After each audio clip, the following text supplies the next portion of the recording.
Here's the real first step to any financial planning, why it's critical to becoming an icon in the industry, and how you can do it in your business. Now, the official first step to financial planning, according to people who think about these things, is to engage the client in writing, in essence, to lay out the scope and the terms of the particular project at hand. Now, you don't have to think terribly long to realize it's very hard, if not impossible, to start with the paperwork in a relationship like that. You really can't start there. The reason is because it's not really practical to do that without an engaged, and when I say engaged, I mean attentive and participating prospect first.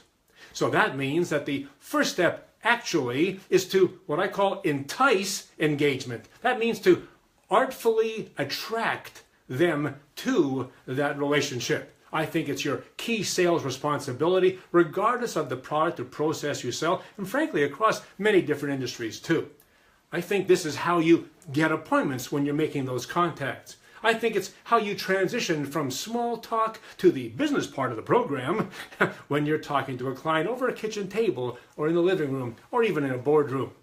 I think it's how you get prospects to talk about what matters to them. You have to entice them to release that information to you. That's a key part of it. Remember that 90% of the time they're supposed to be talking, while your 10%, probably in large part, is at the beginning to entice engagement. This is a key situation, a key issue, because engaged prospects participate in the interview. They don't just sit there. They answer your questions fully and completely without that grunting thing you don't like.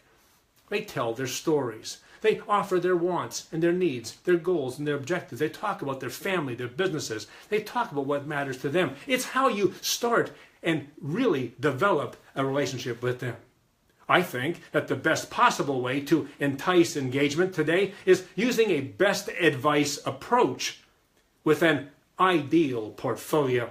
Now, an ideal portfolio is, a list of your best possible advice in general terms, all listed out in if money were no object. That's kind of the rider there. If money were no object, this is exactly what I would do in your situation. And you'd probably put it down in priority order, what you do in this particular order. It's a general advice list, general best advice.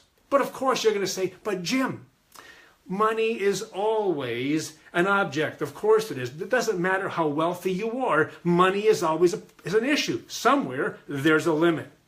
But that's exactly what you want the client to say and what you want them to think. Because that sets you up then, doesn't it, as the perfect person, the advisor at hand, to help adjust the general to the specifics of their situation. See, you can customize it, you can tailor it right for them, and that's why you're there. It's the perfect thing. All their specifics, their budget, their goals, their wants, their needs, all of those things. It's the key thing. So you want to create that ideal portfolio, the list of products or services that you offer that you think people have to have as part of what they do. And that can help you make that transition from, from the small talk and onwards, or to get started in an interview. It's a very key thing. Your best advice, that portfolio, ideal portfolio, attracts their interest. I think it attracts their curiosity as to the comparison, what you suggest and what I suggest. How can we do that? And again, you get set up as that ideal person to then make those comparisons or do the analysis and help them do what they need to do to make their lives best.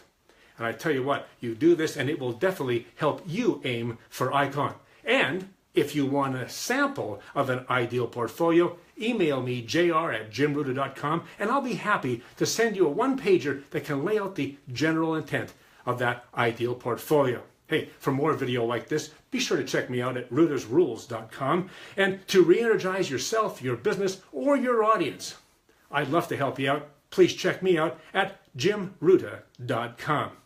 Until then, I'll see you again next week.